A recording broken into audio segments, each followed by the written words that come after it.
Hi kids, so more at home training. I hope you did the first video where we're doing the Juji Gatame from closed guard. So this video, we're going to add a little bit extra on how to make your Juji Gatame, your armbar from closed guard a little bit stronger. Because with Jiu-Jitsu, you always have counters, you always have problems. So I'm going to show you a couple of techniques to problem solve if your opponent knows what you're doing and how to still make sure you get that Juji Gatame, that armbar. So really brief, I'll go over the attack from closed guard first. So remember, like the first video, right? Closed guard, looking good. Now I want to start to initiate or start my attacks.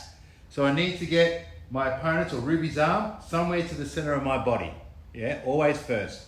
Now I want to control the posture, right? With meaning, so if Ruby pulls her head right back, now she's too far for me to do an armbar.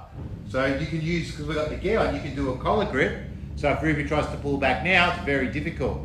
Or you can go on the back of the neck if we're doing no-gi. Yeah, either way, works. Once we get here, I start to do that top lock, which we spoke about in detail last video. Okay, now we're looking good, pinching the knees. Now I'm going to go for my leg over the head. So I hold the wrist, pivot my legs, and get the leg over the head. So now I'm just about to do the armbar.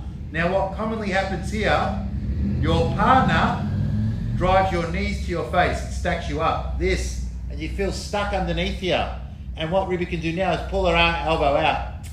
That's not ideal, because now I've lost the armbar and I'm not really in a good position anymore. So we want to learn how to deal with that. So we get the armbar, however we like to do it. Top lock, leg over their head. Once we get here, to stop your partner stacking you up, as they go to stack you up, go, see how my hips go up as well. So now it makes it even tighter for Ruby in the armbar. Look at my hips. This is my hips. See how they're off the floor? That needs to happen. Go back.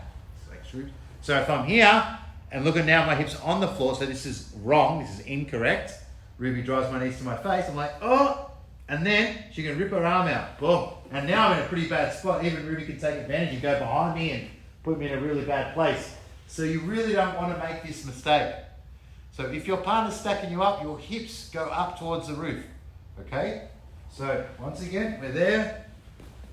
This might be a good angle. I get the top lock. I go for the position, so I'm pulling down with my leg. I get over the head, my knees nice and high, and for whatever reason, they might be a little bit bigger than you, or they just, fast, and they start to drive your knees to your face. Keep your hips up. See now, I can still finish armbar right here. Ruby will get a tap right there. Finish it right there. So now this is wrong. If watch my hips now, I keep them on the floor, they drive, this happens. And the arm comes out, and then you're in big drama. They're behind you. Okay, so we'll do it from this front angle again. Arm across, however you like to set up. You can do any way to control the posture. Over the shoulder, cut the angle, leg over the head, making sure your knee's high. But maybe Ruby's pulled her head back and then she drives your knees in. Uh-oh, this is bad. Look, I'm all stacked up, my knees are close to my face, I'm losing the arm. Go again. So now here, Ruby goes to stack me up. I follow her with my hips. This is strong. You got the armbar. Hold it on your chest and you finish it right here. Your partner will tap quick. That's when the armbar comes on super fast. Okay? So we've got to be real careful of that. Remember in the last video where we turned them over and put them on their back? And in that video I explained that that's like a good thing if you can put them down so they're laying on their back. But we still can have problems when that happens. So let me remind you first. So if I'm doing the armbar, let's just change the angle here, and I get the top lock, and I go for it, and Ruby, I finish and I put her on her back here, right? So this is great, this is a good way. Just adjust the camera, okay? This is really good, but there's still problems can happen here. You might start to sit back to the armbar, and if they know what they're doing on the bottom here, like Ruby does, she can scissor her legs, so she crosses her legs, and she starts to come back up and stack you up again and goes around and passes. And that can be a problem as well. So how do we stop that? Just lay down there, please. So, head that way. Yep. Yeah. So now we're here. So remember what I said, Ruby scissors her legs so her legs cross over. So if we're fighting this position, the way we like to control the arm is holding my arm that's on their head side. So my hand that's on the leg side is free. It can do a couple of things. It can push me in nice and close. And if Ruby goes to turn up, I hold her leg. It's impossible for her to get up now. She can move around as much as she wants here and I just hold onto her leg. Then when I'm ready, I let go, grab the wrist and finish the armbar again. Okay, so once again, you've put them down on their back. You're just about to finish the armbar. You see them scissoring their legs, grab the leg. Grab the leg underneath, yeah?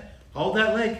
Don't let it go. Let them go around crazy, crazy, crazy, crazy, crazy, moving, moving. And then when you're ready, when you feel it, they stop, grab the wrist, finish the armbar. Okay, so there's a couple of ways to problem solve and make your Juji Gatame stronger. Well, that one was set up from closed guard, but the way we finished it on their back can be set up from many positions. Making sure they can't turn to their knees and stack you back up. Once they're on their back, keep them there by holding those legs, all right? So there's a couple of ways to making your armbar much stronger, and we are back, hopefully at training later in the week on Thursday.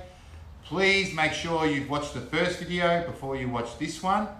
Once you're watching this video, I love it when all you guys have been tagging me and sending me photos of you training at home while we're in this lockdown. Use as many ways you can, let me know by Facebook or Instagram, Limitless's Facebook, whatever you want, just anything like that would be great. Just appreciate it to know you're training because we do have grading coming up. And this armbars Juji Gatame is 2 weeks it goes for, and the first week, well, we've lost most of the week. So please watch these videos, watch them over and over again.